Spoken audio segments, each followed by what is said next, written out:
গ্রামের নাম ধানসিঁড়ি।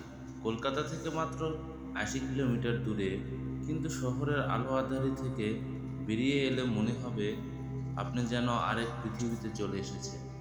এখানে একটি বাড়ি আছে। বাড়িটা প্রায় ৫০ বছর ধরে পরিত্যক্ত। স্থানীয় লোকেরা একে বলে কথক ঠাকুর বাড়ি। কেন এমন না, আর কেন কেউ রাতে এই বাড়ির কাছে যায় না? আজকের গল্প সেখানকারই এক সত্যি ঘটনা নিয়ে। ১৯২০ সালের কথা। এই বাড়িতে থাকতেন জমিদার ধীরেন্দ্রনাথ ঠাকুর। তিনি ছিলেন খুবই শিক্ষিত ও শিল্পানুরাগী। তার একমাত্র মেয়ে কনকের বিয়ে হয়েছিল ঢাকার এক জমিদার বাড়িতে। বিয়ের তারিখ ঠিক হয় ১৩ই আষাঢ়, কিন্তু তার আগের রাতেই কি ঘটেছিল সেটা আজও রহস্য। বিয়ের ঠিক দুদিন আগেই হঠাৎ কনক জ্বর বলে শুয়ে পড়ে।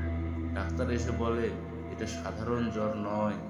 ৩ দিন পর কনক মারা যায়। ধীরেন্দ্রনাথের বুক ফেটে যায়। তিনি মেয়ের মৃতদেহ দাহ করেননি।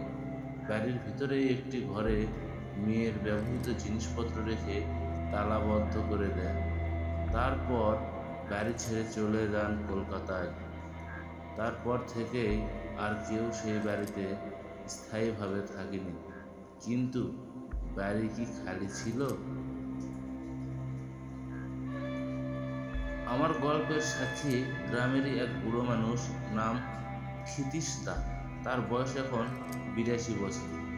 ১৯৭৮ সালের কথা। ক্ষিতীশ দা তখন তরুণ। একদিন সন্ধ্যায় ওই বাড়ির পাশ দিয়ে যাচ্ছিল। বলে সন্ধ্যা ৭টা হবে, আমি মাছ ধরে ফিরছি। বাড়িটার সামনে পড়তেই দেখি উপরতলার ঘরে আলো জ্বলছে। আমি ভাবলাম এত বছর পর কেউ এলো নাকি। একটু কাছে গিয়ে দেখি একটা মেয়ে জানালার সামনে দাঁড়িয়ে, তার হাতে চিরুনি, চুল আঁচড়াচ্ছে। আমি ডাক দিলাম, কেউ আছেন? তারপর যা দেখলাম তা আজও চোখে ভাসে। মেয়েটা ঘুরে দাঁড়ালো, কিন্তু তার মুখ নেই, শুধু চুলের রাশির ভিতর ফাঁকা। আমি চিৎকার দিয়ে দৌড় দিলাম। পিছন থেকে যেন শুনলাম হাসির শব্দ, মেয়েলি হাসি। ক্ষিতীশদা বলেন তারপর থেকে তিনি কখনো রাতে ওই পথে যাননি। শুধু ক্ষিতীশদা নয়, ২০১৫ সালে আরেকটি ঘটনা ঘটে। কয়েকজন ইউটিউবার ভিডিও বানাতে গিয়েছিলেন ওই বাড়িতে। তাদের সঙ্গে ছিল টর্চ, ক্যামেরা। তারা ভিতরে ঢুকলেন, প্রথমে নিচতলা, তারপর সিঁড়ি দিয়ে উপরতলা। হঠাৎ তাদের একজন চিৎকার দিয়ে ওঠে। সে বলে একটা ঘরের দরজা নাকি আপনি আপনি খুলে গেল।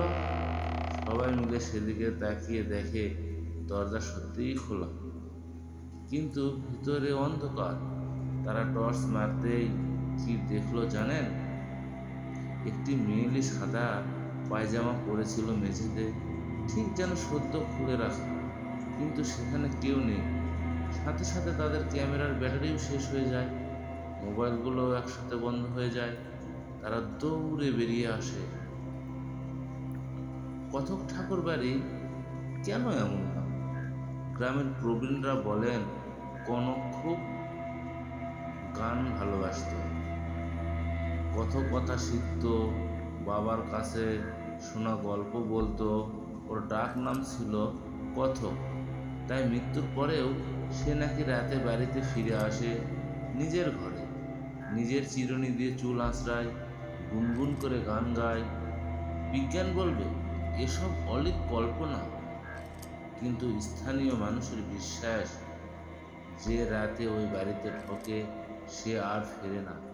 ফিরলেও তার জীবন বদলে যায়। কেউ পাগল হয়ে যায়, কেউ আবার অলৌকিক ক্ষমতা পেয়ে। আপনি কি কখনো এমন কোনো পরিত্যক্ত বাড়ির সামনে দিয়ে গেছেন রাতে, বা কোনো অদ্ভুত কিছু দেখেছেন? আপনার সত্যি ঘটনা। পরবর্তী গল্পে আমরা যাব এক ভয়ঙ্কর শ্মশানের গল্প নিয়ে, যে শ্মশানে এখনও নাকি জলে চিতা। সাবস্ক্রাইব করুন আর বেল আইকনটি প্রেস করুন, যাতে প্রতিটি রহস্য আপনি সবার আগে দেখতে পান। ততক্ষণ পর্যন্ত ভালো থাকুন, ভয়ে থাকুন।